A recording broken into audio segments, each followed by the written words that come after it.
All right, guys, let's have some fun. So I want to show you the management panel and what to do, and it's right there. So I'm going to kind of duck down, swivel around, and hopefully pop up the other side. All right, so here is the management panel. Hopefully you can see it. Everything happens here. All right, first, when you make camp, you're going to lower your levels. They're automatic. I'll show you a video on that. And then you're going to extend the slides. You've got two slides, in and out. This is the living room slide, and you just go press in and hold it in if you want the slide to come in, or in this case, you're just making camp, so you're going to go out. So you just press it out, you push your finger on there, and you hold it until it's fully extended. But first, what are you going to do? You're going to go outside and make sure the slide isn't going to hit a tree or a branch or a very tall person. And then the bedroom slide, same thing. But what are you going to do first? You're going to go outside, make sure the slide doesn't hit a tree, a branch, or a medium-sized person. Right here, in and out. Okay, what's next? This guy is your generator. You only really need the generator if you're not connected to shore power. What is shore power?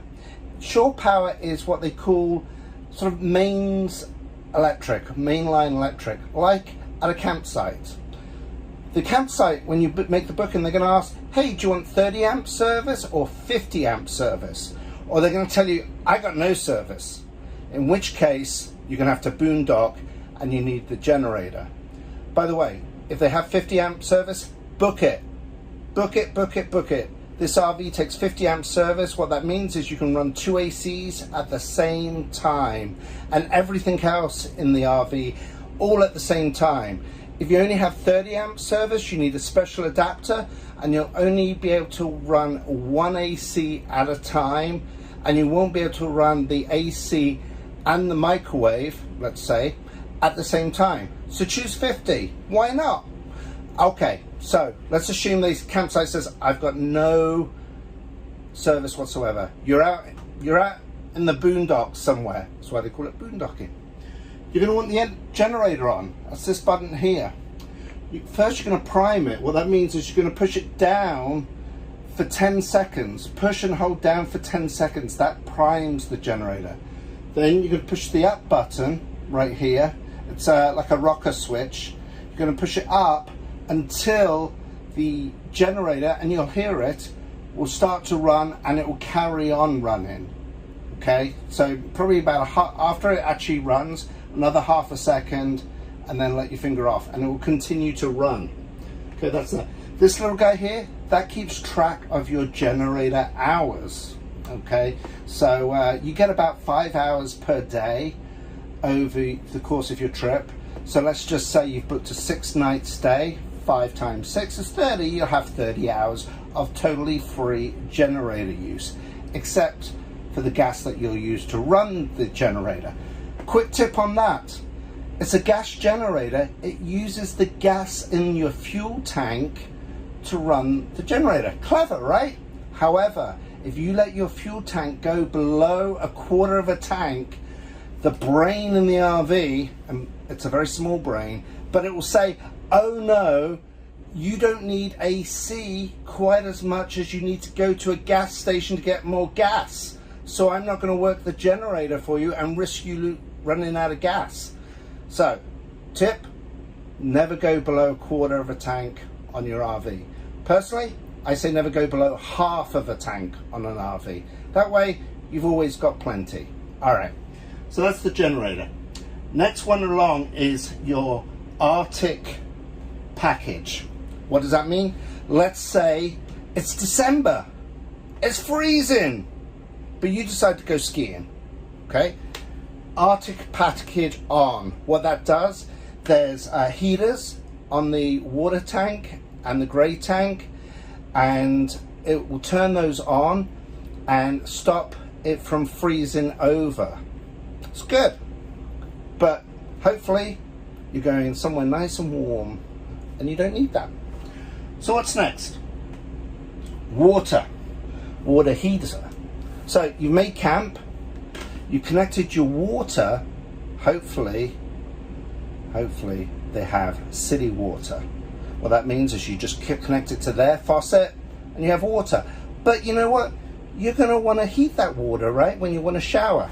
So I would just put that on as soon as you make camp.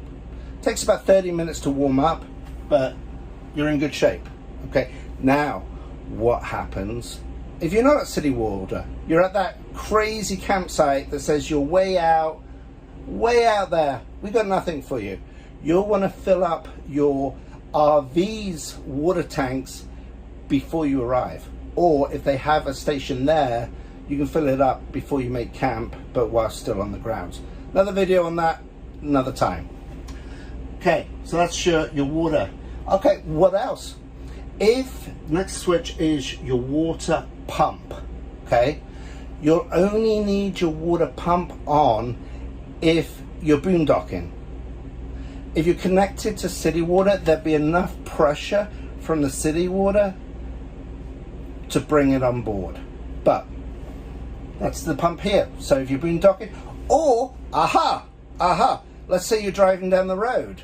You're not connected to water in the city water fixture there, are you? You're relying on the water that's in your tank that you've cleverly already put in there. So let's say you want to wash your hands after you've done a pee-pee.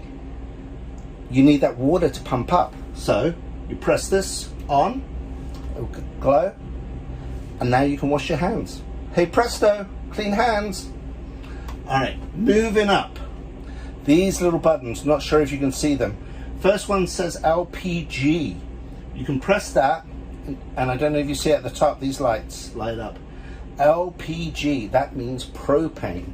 That is the level of your propane tank. What does a propane tank? It does the stove. The stove is gas. It can also heat the water up, okay? And it can also heat the RV up. So those are the three main reasons why you need propane. You don't need a lot of it, to be honest. It really depends on your style of camping, but that's how you do it. And it's a 25-gallon tank, and most campsites have it, or major rest stops, truck stops, things like that. Even what are those storage people? It will come to me later. Anyway, just Google it. But it's not the propane tank that you put in your barbecue grill, you know, the little canisters, not those. You need a proper one, almost like a gas station where you put it into the RV. I'll show you a little bit later. Okay, battery, that's obvious, that's your house batteries, should always be on full. Next one is your fresh water tank, okay? I talked about going along the road, washing hands, comes out of the fresh water tank.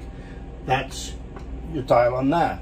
I never like to travel with a full freshwater tank because it's just the amount of extra weight in the RV.